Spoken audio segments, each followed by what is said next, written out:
Hello, hello. Welcome back to the podcast. It's your girl, Kamie Crawford. And today we have Sabrina Zohar in the building. Welcome, Sabrina. Thanks, girl. I'm so excited to be here. I'm so excited to have you. Sabrina is a dating coach. She's the host of the Do the Work podcast, which you guys love, obviously. You have like 3,000 reviews on your podcast. Oh, it depends on where we look. But, I mean, there's hella reviews on there. Oh, yeah. No. And positive ones, too. Phew. No, that's a good thing. Yeah. And also the founder of the loungewear brand, Softwear. Sabrina, welcome to the show. I'm so happy to see you in real life and not just on my TikTok. I know. Girl, you are all over my For You page. Oh, good. Okay, so they like me. Yes, they really like you. I know. And I'm like, and I get to watch you every week. If you can you can hear, Justin. And I will always just love that part of you. So thank you for that. I feel like we are kindred spirits. And I knew that before I came here today, because this is our first time meeting, for those of you who don't know, because you don't know us and you don't follow us in our regular everyday life. But I just knew that we were going to get along because your bio says not a therapist, dating coach. And I always say that I'm an uncertified relationship therapist myself. Oh boy, I know. Well, I see. That's why I love you, because when I hear you even like on the show or giving advice, and I'm like, she fucking knows what's up. Yeah, exactly. But people are always asking me how I became an expert in relationships. And I'm like, I always say that if you talk about something enough, you become an expert. But how did you become an expert in dating and dating anxiety and all that jazz? It was her. That's like the best way to put it. Like, I had my friend on the podcast the other day to talk about how I was in the past, because people they hear me talk and they see the security and the confidence that I have now, but they don't understand that me 5 years ago was like in a ball in my apartment having a panic attack, crying because I was so anxious that a guy like didn't text me back. You know, it just happened. And at the time thinking there's something wrong with me, like I'm crazy. You know, on the outside I'd look and go, well, you don't have these issues. Like, you're not catastrophizing in your head and spiraling and thinking all these negative thoughts about yourself. So I really thought like I was on an island and nobody got me. Yeah. Until started Softwear, like started becoming an entrepreneur, and then just doing podcast panels, like just speaking about being an entrepreneur and how it takes the toll on your mental health. People started to ask me to coach them privately. And I was like, okay. And then with the dating stuff, I'm like, I was single for on and off for 15 years between New York, Miami, and LA. Girl I have stories, I have experience. Oh my God. And I have 8 years of therapy where I really started to understand, like, wait, let's zoom out and stop saying like men are trash. And if he wanted to, he would. Like, let's get rid of the statements that, frankly speaking, never helped me. And let's actually start to look at like, how does neuroscience work? How does the brain work? How does the addiction loop work? How does all of this psychology actually impact our relationships? And then once you start to understand that, you almost up-level your life, because it's not gamifying the way you live, but you understand how to play based on how our brain literally works. Yeah. I was able to date differently, met my partner, and then just being able to share through these experiences of, you can be a hot mess who's so anxious, you don't even know which way is left and right. It doesn't mean you're broken. There's nothing to fix. You just have to heal some shit. That's a fucking word. Wait, how long have you and your partner been together? Year and a half. Okay. Yeah, almost 2 years. And you're happy, healthy relationship? I've never been in something, and I know similar to yours, like I've heard you speak about your partnership of like, it's the first time I felt so seen, heard, and understood. It's the first time I could go to a partner and say, hey, I really don't like the way you said that to me. Yes. And instead of being dismissed or gaslit to say, here she goes again, being dramatic, instead I get, I'm so sorry, like, let me take accountability and ownership. Can you share more about what that did to you? And I'm like, yes.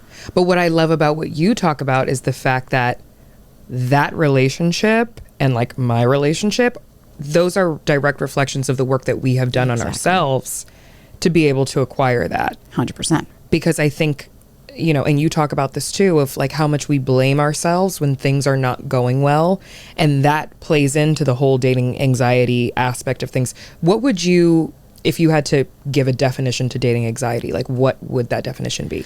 I think when it comes to like having this high anxiety in the dating sector, what really ends up happening is like, if we look at it and we kind of remove things, anxiety just as a word is a fear of the future. Okay. So if we're constantly in fear, so we're not living in abundance, we're not living in the present, we're not living in the now. So it's a constant fear of what's to come without any facts, without any data. So when we have this high anxiety, and like, here's a spoiler alert, it doesn't mean that you have to have anxious attachment style to have anxiety. Avoidance have high anxiety. Like, anxiety is it's a human emotion. It's something that we all experience. when in the right moment, right? It's like our nervous system. Our nervous system is there to help keep you safe. But when your phone rings and you have a panic attack, your nervous system can't differentiate between, is that a threat or is there a tiger? Yeah. So when we think of this dating anxiety and how this starts to manifest, what I really start to see a lot of is like a lot of core wounds. You know, for me, I had a very volatile father, very in and out, incredibly narcissistic, people-pleasing mother, 2 siblings that were ADHD, off their rockers. As the youngest, no one ever heard me. No one saw me. And I was constantly begging for attention. So how'd that manifest? My father was in and out. He would leave us. He was abusive. So now when I would date, I would have this high anxiety because I would always was worried, you're going to leave me, you're going to abandon me. Until I started to realize, like, I'm scared of this outcome that I have no proof of happening, but it's coming from a little girl, and there's a little girl in there that's fucking terrified, and it's not coming from the adult version of me, because the adult me can look and go, but we're here right now. We're not in these places. And I think when we see that anxiety with dating, I think so many people are looking for someone to fix them or to heal them or to save them. Yeah. And I think you add this anxiety, and I don't know about you, but like, when I've received that anxiety, it's incredibly overwhelming to feel like you're only okay if you have me. Yes. Yes. Yes. It almost feels like you're drowning. It feels like someone is like literally pouring water. You're in a fishbowl and someone is just like dousing water all over you, and you want to break out. And those are situations where I feel like a lot of us have been in those situations where we're like, okay, this person is overcrowding me. I feel like overstimulated by this person. And we don't necessarily feel it when we're the ones doing it. I'll even give you a very like small example. I have one of my clients that I love, and she started dating this guy, and she's been nothing but anxious because you can see, I'm like, you're waiting for him to abandon you. But the reality is you don't get abandoned in your adult life. Abandonment means there's a threat. Yeah. As a child, if your parents leave you, abandoning means you're going to potentially die, right? Yes. If you don't have your caregiver. If a person breaks up with you, I'm not being abandoned. You have every right to walk out. Yeah. And the very quick example was like, she said, I'm off on Friday. And this was like a week prior. He didn't remember. And she was kind of berating him and going really, really deep on like, how could you not remember? And I was like, yo, you're not allowing him to be human. You're waiting so hard for someone to hurt you that you're not actually being in this moment. And then a couple of days later, she said, yeah, I can't remember. He told me, like, she didn't realize what she was doing. And she's like, yeah, I think it's like, he said he's off on this day. And I was like, wait a minute. I said, talk about the pot calling the kettle black. I was like, you nailed him to a cross because he was a human and forgot the day. Yeah. And you berated him and you were on top of him. And I was like, how do you think it feels to receive that? Because as a person receiving that, you're like, okay, so I do nothing right. Nothing I can do pleases this person. Then when you have anxiety, you think, oh, I'm communicating. It's like constantly talking doesn't mean you're communicating. Yeah. Yes. Yes. That's very, very real and very true. And I feel like I have been both the victim and the perpetrator, and we all have, like, you know, let's be fucking honest, like, if we're being real, we all have had moments like that, and it always comes back to your inner child. I think we like to think of ourselves as just like fully functioning adults who are not letting anything faze us, and our childhood does not matter, and the way that our parents' relationship was or how they treated us, like, none of that plays into it, because I am my own human. Like, I just grew myself. No. The foundation and the building blocks were there. And for me personally, my biological father left when I was 5 years old. And that fear of abandonment or quote unquote daddy issues as for whatever reason is always put back onto the child versus the parent who did not take care of their responsibility. That manifested itself in me feeling like everyone is replaceable. So you don't want to be in my life. You don't want to talk to me. And plus I'm a Scorpio. So like, really, if you're not obsessed with me, the fuck are you doing? You're an idiot. Goodbye. Like, I don't have space for you. Thank you. I don't have space for you. Kiss the goddamn ring. I'm a Scorpio. And if you don't fucking worship me, I don't know what to tell you. As a Taurus, I understand. I'm like, okay. Oh, yes. I get you. Okay. Sister signs. So you get it.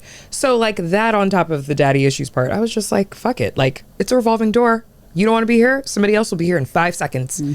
But that is a defense mechanism. That is me, or was me, not sitting in my truth and like actually coming to terms with what I have been through and why I feel so ready to just like, goodbye. But then it also manifested itself in, if a partner of mine walked out in an argument, I would get so triggered by that. And even in my current relationship, we don't argue. Like, we have had disagreements, but we don't fight. We don't scream. None of that is happening. But I remember one of the first arguments that we had, or whatever you want to call it, spats, disagreements, he said to me, because he's very much about like boundaries, which is what I asked for when I wrote my fucking list of all the things that I wanted. Careful what you wish for. Careful what you wish for. Somebody who respects my boundaries, because I have had it where someone is like on top of you and you feel like you're drowning. Yeah. And I just wasn't being responsive. And he was like, I feel like you need your space. I'm going to give you your space right now. I'm going to leave. And I was like, I think that's for the best. Even though, bitch, of course I didn't want him to leave. I'm like, no, like there's a little girl in there that's like, please don't leave me. Please don't leave. But the adult that's in position is like, yeah, go. You should. Actually, that would be better. The second he left, Sabrina, you would have thought that somebody came into me in my room as a child, took all my Barbies, fucking trashed my room, spit on me, and fucking like slammed the door and left me there. Yeah. I was throwing my phone. I was screaming into my pillow. I was sobbing. And it was a very quick moment. It was like maybe 2 minutes. Yeah. But then like the real me kicked in, like the healed version of me kicked in and was like, what the fuck is wrong with you? First of all, relax. He did what you asked him to do. And then I was like, oh. It was like, but when you're actually doing like the work and healing yourself, #do the work, you realize those things a lot faster. The spirals become a lot shorter, but it doesn't mean that they don't happen. Thank you for saying that. Yeah. Because part of this fallacy, I think, of this healing, right, is we see all this clickbait on the internet of like, well, if you still have, like, I saw one therapist saying, if you date someone that triggers you, you need to find someone else. And I'm like, no, and motherfucker, no. First of all, no. A trigger is a cue to your nervous system that you're in danger. And that word has been hijacked. It's been so incorrectly used. A trigger, what it means on paper is that it's neutral. Yes. That's why it's triggering to you. So like, I'll give you an example. My partner, I said something, and I mean, he had a death wish when he said these two words, calm down. Ooh. And I was like, you tried it. Exactly. And I'm like, in what world has that ever worked for a woman? But when we think about, hey, calm down, right? It's not like an overly positive or negative. It's a neutral, right? It's a statement. Yeah. I had a reaction. And for me, what healing allowed me to do in regulating my nervous system didn't mean that I stopped feeling those emotions. What that meant was regulating means I can come back to now to have a choice. Because then I was able to go, okay. First question I always ask is, I'm like, what's happening in my body? Whoa, like there's some shit happening, and you don't feel better until you feel. But then I'll stop and go, how old do I feel right now? Like you said, what part of me is coming out? Okay, this is the 8-year-old who feels like my father's being dismissive of me because you're not actually listening to me. You're telling me to calm down, and you're trying to remove my emotion and just get over it. Yeah. And then I was able to stop, and I expressed to my partner, hey, I was like, can I share something with you? When you just said that, it was very triggering. I'm not saying you did anything wrong. I was like, but next time, could you tell me regulate versus calm down? Then I'll understand. And he was like, oh my God, absolutely. Yeah, fucking talk about it. Yes. Versus, yes, babe, calm down. What did you just say? And you start to scream. Calm down. Calm down. Exactly. I'll show you. Calm down. Meanwhile, you're like keying their car. And it's like, because there is, at the end of the day, there is a wounded little child. And we have to also call that healing does not mean perfection. Healing doesn't mean you're not going to feel. Healing just means that you give yourself the opportunity to act like an adult and respond versus react. But what that takes is, like you said, doing the work to know, what triggers me? How does that manifest in my body? What does that look like? What does my baseline feel like versus dysregulated or deregulated, downregulated? Yeah. It's about knowing yourself, because doing all of this work doesn't mean you're going to find a partner. I'm not. My crystal ball's in the shop. I'm sorry. I can't tell you when that's going to happen. But what it will allow you to do is have a better fucking shot, because this is a hill I will die on. Just because somebody doesn't text you for 24 hours after you've had one date with them does not mean this person doesn't like you. And that was a boundary my partner set. Talk about healing and growing in a relationship. When we first met, first thing he said, I was like, I'd love more like communication in between our dates, i.e. more texting. Yeah. I will never forget the text he sent. Hey, this is not a sign of my disinterest. I work in tech. I stare at screens for 9 hours. The last thing I want to do is be on my phone and create a digital relationship. I'm actually really into you. I'd love to spend more time with you in person, but I'm really not interested in engaging in this text relationship. You tell me if that works for you. What's your partner's name? I mean, Ryan is a fucking legend. I know that's right, Ryan. And Ryan said, pump the brakes. And he said, he was like, and I loved, he was clear, this isn't a sign of my disinterest. Yes. And now the amount of women that are like, no, that means he doesn't like you. And it's like, bitch, I have the healthiest, most incredible relationship where we live together. We are committed to each other. We did not text every day. Yeah. Because listen, if you're texting, sure, fine. But the reason I say this is because it's like part of healing does this. Instead of black and white, it creates gray. Yeah. We start to understand, oh, you're a human. You don't have to do it this way or this way. We can start to paint stroke some aspects in there of like, oh, you know what? Maybe Kamie doesn't love to text. Yes. That doesn't mean she doesn't like me. Wow. Yeah. That's a perspective shift. That's fucking healing. Yeah. And I've seen your posts when you talk about the fact that like, it doesn't mean that they don't like you. They just don't know you yet. You don't know them yet. And I've had to have this identical conversation with 2 different people in my life, literally yesterday, who are dating new people. Yeah. And they're like, I didn't hear from him all day. I didn't get my good morning text. And I'm like, It's 5 p.m. I haven't heard from him all day. I'm like, maybe he's busy. and you're like, he's probably still at work, right? Maybe he's Because then at you work get it Monday. only takes 10 seconds. And it's like, no. The act of, but just because I have my phone by me does not mean that you need access to me. Yes. That's a boundary of, Yes. no. I don't need to be doing this. And then that fallacy, like my client I was just describing, the guy texts her good morning and good night every day and then just broke up with her out of nowhere saying he wasn't feeling it. So it's like, wait a minute. Yeah. Just because somebody, first of all, you could do that while you're taking a shit. Yeah. You can automate that. Yep. Good morning text, you know what that also does? Let's talk about the brain. It creates an addiction loop. Because so the misconception with the brain is that dopamine happens when you get a text, the reward drug. No. Dopamine is an anticipation and with an unpredictability. So not knowing if that person's going to text you or not, you start to release dopamine. Then when you get the text, serotonin gets released. Here's the problem. All of that is fun, except your cortisol is completely spiked. And when your cortisol is spiked and you're super stressed about this, all the other neurotransmitters are depleted. That's why you need that text even more. So when you start to create this addiction loop, and it just like a drug, they're your heroin, if you don't get it for a day, your body is starting to withdraw saying, I'm not safe if I don't have them. No, I literally don't know who you are. That's where I have to reparent and go back to that little girl that's like, they're going to leave me. They don't love me. And let her know, like, I see you. Yes. I hear you. Baby girl, I get it. You're valid for feeling this, but that's not dad. Yes. You start to repair. Then you can start to have this, like you said, when you have those freakouts, that freakout that you had for 2 minutes was probably 2 hours in the past. Oh. 2 days, 2 years, right? That freak out would have ended up with a long paragraph text message. This isn't going to work for me. You're not the person for me. Blah, blah, blah. All not true things. Like, it's sabotage. It's self-sabotage. But it is rooted in something. And so making sure that you are cognizant of that and like self-aware. I think self-awareness is like a big key thing that a lot of people are lacking. Yeah. And I see that on social media too, where people are making these big statements. I mean, I do believe in some senses of if he wanted to, he would. Like there are some key things that like, yeah, if he wanted to fucking see you in the last 3 weeks, he would. Yeah. But he wanted to, he would doesn't. That's not the same as like, oh, we had a date the night before. He texted me that night saying that we had a great time. And then the next morning he didn't text me. He doesn't owe you a text message the next day. He sent you one that night and said he had a great fucking time. The next morning he has to check in with you and like tell you what his plans your anxiety. Because you feel unsafe, because you don't trust this, because you're not secured to know that you're a badass bitch. Yeah. When I love my partner, we are the epitome of a 2024 couple.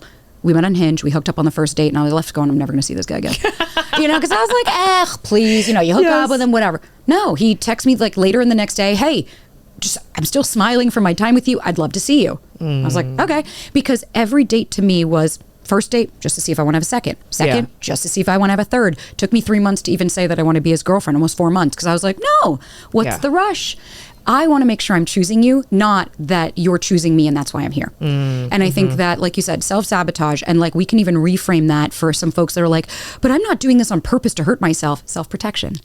This behavior, like you said, you having that freak out was because there's a little girl that's like, nope, people leave you, protect yourself. That is the thing that would, my trainer who's been on the podcast before, 6, I literally called him once because it was another freak out that I had. And luckily, like my boyfriend has never been witness to these freakouts. Thank God, because I think if he had, we were so early on in our relationship, he would have been like, this bitch is crazy. Let me bow the fuck out gracefully.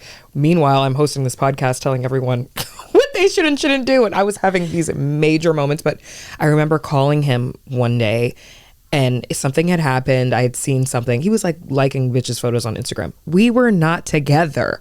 I just saw that he was liking bitches' photos on Instagram, and I'm like, like his interest is elsewhere. He doesn't give a fuck about me. And I call my trainer, and I'm wailing. I'm like, they always fucking do this. Men always fucking do this. They always fucking leave. They're always interested in something else that's not me. Like, I don't fucking get it. I don't understand. And he was like, okay. He was like, get it out. Get it out. He was like, say it all to me. Give me all of it, because you can't take this to this man. Yep. 100%. He was like, this is coming from something else and it has nothing to do with him. So what is the real issue? And it made me actually pause and think about it. And I was like, it goes back to me being a child and feeling like my biological father chose other things over me. Whenever I would go have, visits with him, because him and my mom were not together when I was born, but when I would go have visits with him, he would have other women there who had kids. And literally, he would take us to like Toys R Us, R.I.P. Toys R Us. I know. Oh, God. That was sad. That's actually more sad than the story. He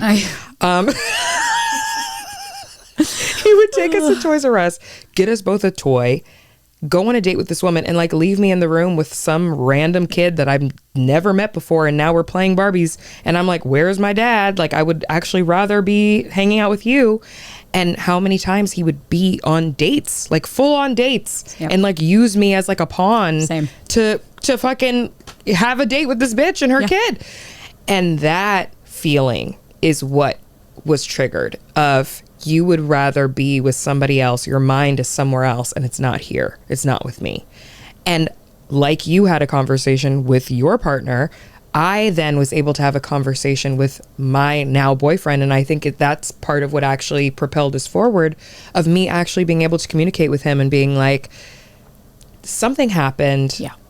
You triggered me, but not because you meant to. Right. And this is what happened. And this is what it feels like for me when I see things like this. And if we're going to move forward in our relationship, I just want you to know that like, this is something that bothers me and it doesn't really have anything to do with you, but that's what it brings up for me.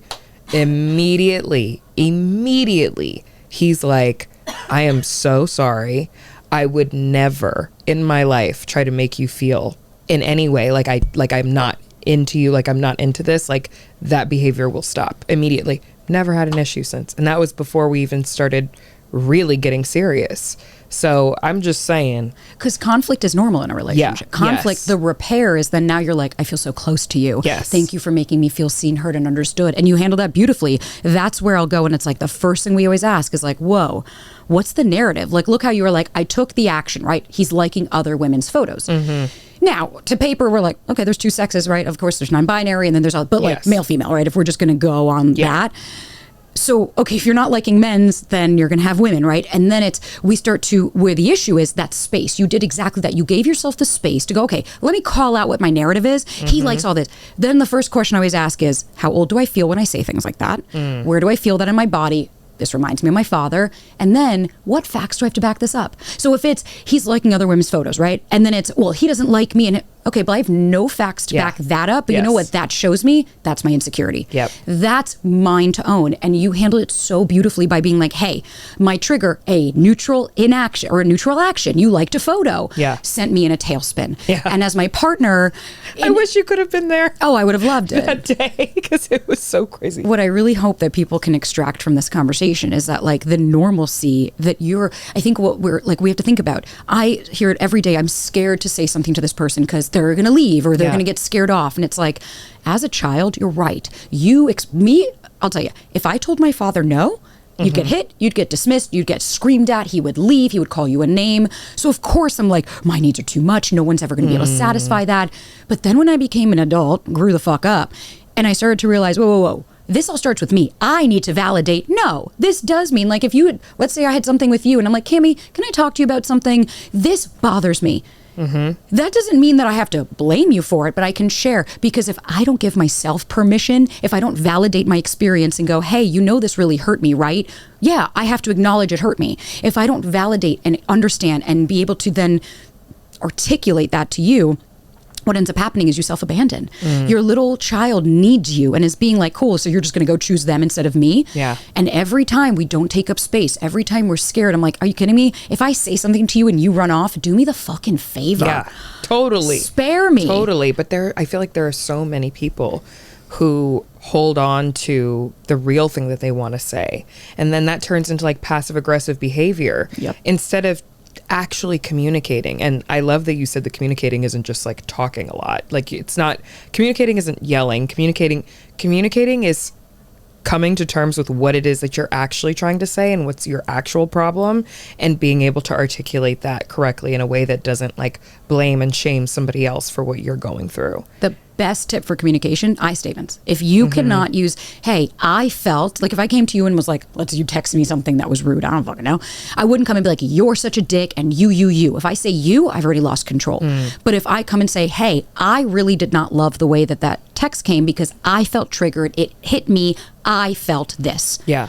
Well, you're not going to come and be like, yeah, but you're full of shit. You didn't feel that. It's like, well, please don't discredit how I felt. Yes, yeah. I can validate and go, hey, feelings aren't facts. Yep. And so I think it's just this real understanding that like, what is a real relationship? It's not the Instagram photos. It's not, I was in the most toxic, unhealthy relationship that everyone thought on Instagram was the most beautiful thing in the world. Oh, same. And then after you're like, whoop, whoop. Whereas now I'll be totally open and be like, yeah, my partner and I had this disagreement yesterday. We're not really seeing eye to eye. And it's like, I can hold two conflicting truths. I can still love my partner and also know that he can't satisfy all my needs. I can have a need and know I'm not too much, but also know it might not be something my partner can satisfy. Yeah. That is, I forgot the name of like the brain shit. It's actually like a scientific term of being able to hold, I can miss you and also know that you're not right for me. And I think that comes with a maturity, and it comes with an understanding that like it all starts and ends with you. Yeah. And that's why most of my work revolves around like, I don't answer why questions. Why is he doing this? My favorite neuropsychotherapist, Britt Frank, always says, reframe why I don't like. So why is this guy not texting me? I don't like that he's not texting me. Well, what don't you like about it? Well, I don't feel like I'm a priority. Okay, let's unpack that. Versus if I said, he's not texting you because he's working. You see, it's going to be, well, why? Yeah. That's a coping mechanism. It's a defense mechanism to keep you safe because your brain thinks if I can intellectualize, I don't have to actually feel how sad I feel right now. And this reminds me of children. And it's not in a negative way. I'm not, for those who are listening and they're like, but I want to know why. And then I say, you sound like a child. Not in a fucked up kind of way, but in the way of, don't kids always want to know the why to everything? Yep. Like, have you ever been with a toddler? Why? Everything. Why? We have to turn the lights off. Why? We have to go to grandma's house. Why? Grandma is not feeling well. Why? Everything, like, there's always a question of why. And it makes us feel better to know the why. But sometimes the why doesn't actually make you feel better. Rarely, if I told you right now, why isn't that guy texting me? If I was like, because he's on a date with another woman.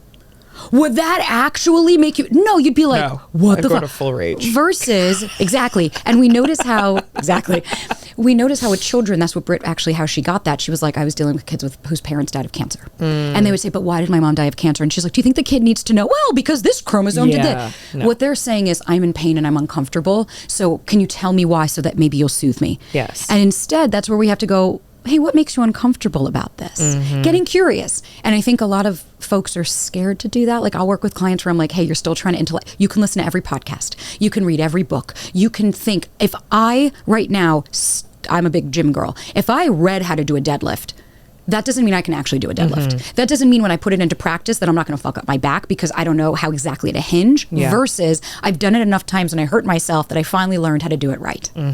But if we are not learning from these experiences, and every fucking dating or relationship is men are trash and them, no accountability, no ownership. And for me, radical accountability of my life is how I do. If I'm late to something, that's on me. Yeah. It's not, well, there was, of course, listen, there's unforeseens, and you can be like, hey, I'm so sorry. I did not anticipate this. Next time moving forward, I'll leave earlier. No, I'm late all the fucking time. But you want to know why? Because I'm dicking on my phone. Yeah. You know what I mean? I'm sitting in the car sending a meme to my boyfriend that I probably could wait. But I think just if we can get used to taking radical accountability, we'll actually be able to free ourselves and have the relationship. But like you said earlier, you said something that was so great. He did exactly what he said I wanted, but was I ready to receive that? Am I in the headspace to also be ready to receive that? Welcome to unlocking new trauma. Start getting into a relationship. Yeah. Yes. A healthy one at that. You'll heal in ways that you never thought. Oh my God. And it still happens every day. Yeah. Every day, something new. I'm like, oh, he's so great. But then when you deal with people who aren't like that, then you feel triggered all the time because you're like, is this real? Like, are you trying to trick me? Is this manipulation? Are you actually a good guy? We asked our besties what gives them dating anxiety. And we got a plethora of responses. I'm going to run through some of these. Okay, let's go. Okay. Someone said a person leaving after I've been vulnerable. Yeah. Someone said men. Here's the thing too. I hate to break it to people. I know they say men. I deal with so many men as well. Women are not any fucking better. Yeah. It's not a gender thing. Let's go humans. Yes. Right? Like, yeah. In general. If he's still talking to other girls. Hoping I'm doing the right thing and worrying if I make them happy enough.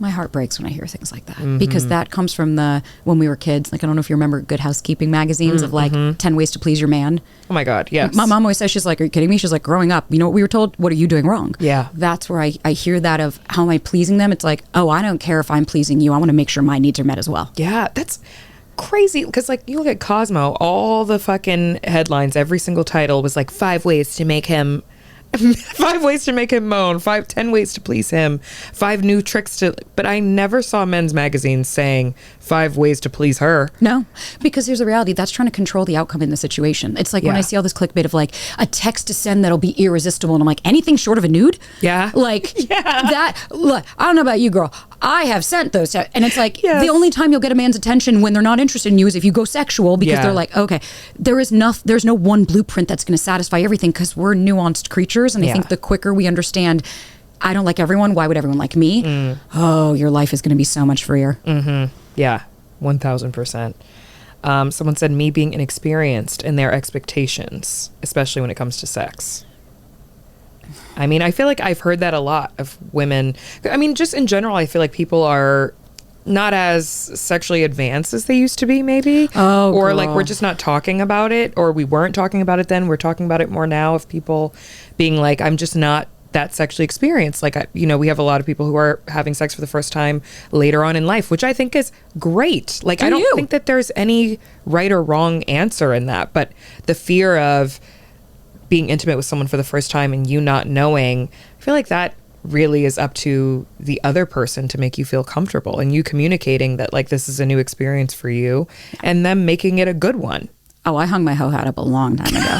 I had to say, like, I was that anxious to where, like, I thought to me it was using my body would get somebody. So, like, I'd hook up with a guy after, like, an hour of a date and be like, oh, you want to come back to my place? Sometimes 2 guys in a day. Like, because here's the thing. I don't need anyone to shame me if I've accepted it. Yeah. But listen to the Andrew Tates of the world of like, what's your body count? And then we wonder why people are fucking terrified. And I'm like, you know what? Here's the thing. My partner and I have the best sex life because we both experience things and now we can talk. Hey, I don't like that. Nope. That position doesn't work for me.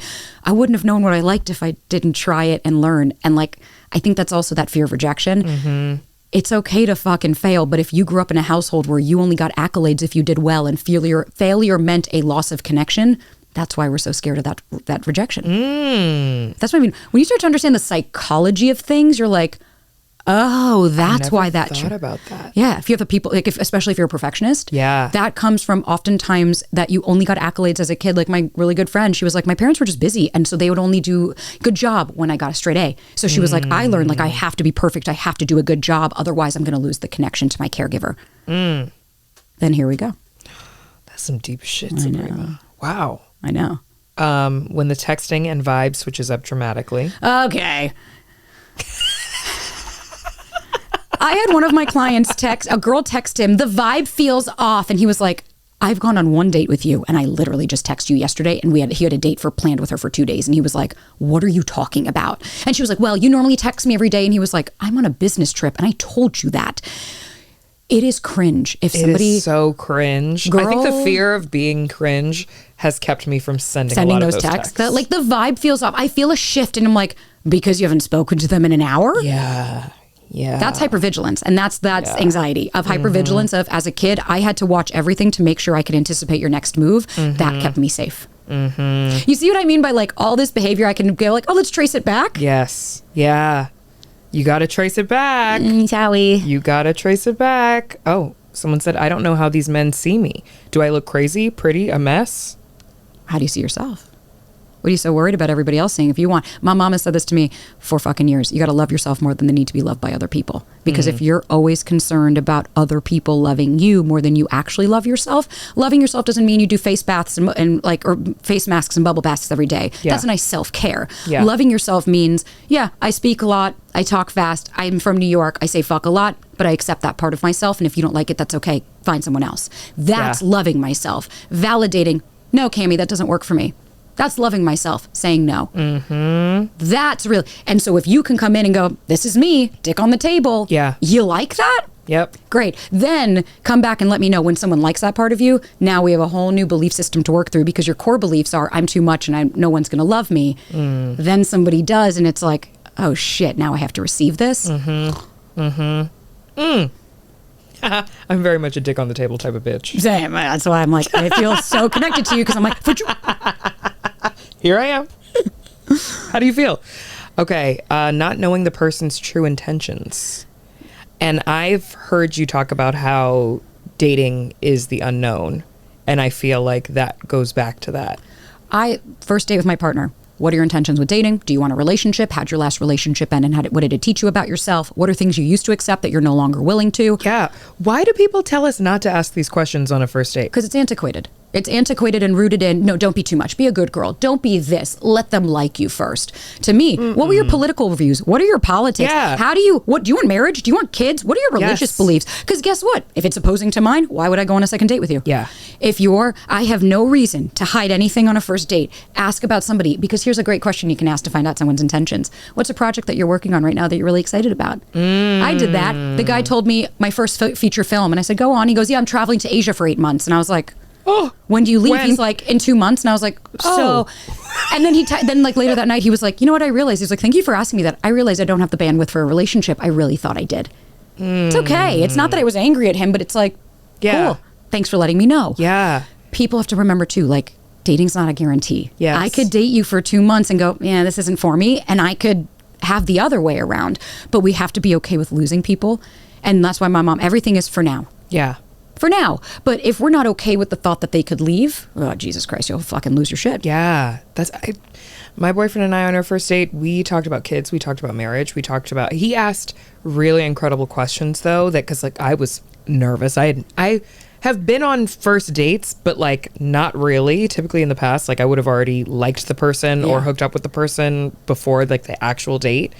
And this was like my first real proper date. And so I was like, what the fuck do I even talk about? Yeah. But he had asked me like, what's something that you've done in the past year that you're most proud of? I love that. And, or like something like, you know, your most proud moment over the past year. And I got to talk about like work that I've done. And I asked him the same thing. And he told me that it was when his daughter made the honor roll. And I was like, oh my God. Like, and that, you know, brought up the topic of children and like all of those things. And we were able to talk about those things. But I feel like a lot of people are missing these, like, we're so worried about what somebody's fucking love language is. Who gives a fuck what their love language is right now? Obviously, I want to know their full birth chart and their love language. But I also want to know, like, what do you value? What do you care about in life? Are we even on the same page? Like, because I want to get married. Do you, like, is that something that you even think about? But see how long it took you to, but not long, and I apologize, I didn't mean to be rude like that, but see how it took you your journey for you to have to be okay to accept that you need those things. Yes. You have to become okay with, hey, I don't know that I want children. I told my partner that. I was like, I'm not 100%. So if you want kids, I'm not your girl, because I don't want to feel that pressure. And he was like, nope, I'm the same. Perfect. Jack. Done. Yes. Hey, religion. Cool. We're on the same page about that. Done. Politics. Okay, a little bit off. Done. Cool. Put it to the side. That way it's, what are your morals, your ethos, and ethics? Not, so what do you do for fun on the weekend? It's like, girl, that gets real old real quick. Tall goes out the door real quick, and that guy is emotionally unavailable and acting like a fucking dud. I've climbed those trees. Yeah, they're fun. Yeah. There's no fruit at the top. Yeah. Okay? The fruits, it's bare. It's bare. Trust me, there ain't nothing in there. It's bare. It's rotted at the roots. Trust me. I mean, there's a lot of things that give people relationship anxiety: cheating, not being sexually compatible, not being liked for being myself. Like, I feel like these are things that once you #do the work and listen to Sabrina's podcast and learn more about yourself and what you need, and not allow your past and baggage and things like that to cling on to you for forever. Once you start to unpack a lot of these things start falling off or just become a little less triggering. 100%. And like, it's just about like accepting yourself, owning it, but also really understanding like if those are your insecurity, like everything we read is insecurity. Yeah. I'm scared. It's driven by fear. My question to them is like, let's unpack that fear. What are you scared of? What are you so scared of happening? Face it, allow it to feel it and be like, oh, yeah. See, notice how I didn't die when I allowed that to happen? Because your body is going to start to sweat. You start to have heart palpitations. Your body literally thinks it's going to die. Yeah. But then when you show it that you're not, all of a sudden you level up and then you're starting to be able to get down to the bottom of it. But if we don't bring that shit out to the surface and really talk about what our fears are, we're doing ourselves a disservice and we're not actually able to heal. You and I could talk about this shit for fucking ever. know. And we will. On Do the Work podcast. Exactly. And I can't wait. I think it's going to be fucking amazing. I think that people will probably listen to this and feel like, oh, so it's all on me, like it's not on the other person. But there is something to taking your power back and not allowing the other person to dictate how you feel about yourself, how you go about dating other people, and like your self-esteem and your self-worth. You get a choice. Yeah. I get to choose if I choose you. So I understand the like, oh, what everyone else, it's like, I'm not worried about them. I'm worried about me. If I'm doing the work, then here's the thing. When we're so hard on everyone else needs to change, anxiety, because our own discomfort means let me change my surroundings. So when people will email me, you give me anxiety because you speak too fast, you need to go slower. And I'm like, or, no, do you know how many of those I get? What? You speak too fast. I don't like it. You're giving me anxiety. You need to stop cursing. You will lose followers for this. And I'm like. And my favorite thing to say is, don't watch. Exactly. I'm like, here's the thing. Turn it get off. A choice. Keep going. And I get a choice to tell you to fuck off. Yeah. But that's what I mean by a choice. If I meet somebody and I'm like, oh, why do I have to change? It's like, you don't though. You don't have to change. You get to do what you want, but so do they. Let people have a choice, but let yourself also as well. Sabrina, where can people find you? So they can get more of this good wisdom. The very clear, cynical New Yorker that's sitting here that's like, girl, I've been there. Yeah. Got a story. I love it. Somebody's got to be fucking honest. Ugh, that's why I love you, because I'm like, thank you. Hey, so Do the Work podcast on Instagram and obviously podcast wherever you find yours on YouTube, and then Sabrina.Zohar on TikTok and Instagram. Thank you so much for being here. And I cannot wait to come on Do the Work, because we're going to work it as we did today. Leave us a review and give Sabrina more reviews, because clearly she needs them. She's got 3,000 reviews. Where the fuck are you guys at with my fucking reviews? There you go. So I'm saying, but here's the thing. Ask, girl. I need them. I ask all day. Yes. I need your reviews. Yeah. Leave a 5-star review on the show. 5-star. Hit the 5th star. They always try to get 1, 2, 3, 4, 5, and then they leave a positive comment, but then it's 1 star. Bitch, that don't do nothing for me. That actually makes it worse. You're bringing me down. Yeah. Leave a 5-star review for Relationshit and share it with your friends. It's the best thing you could do. Exactly. Thank you. Thank you so much. Bye.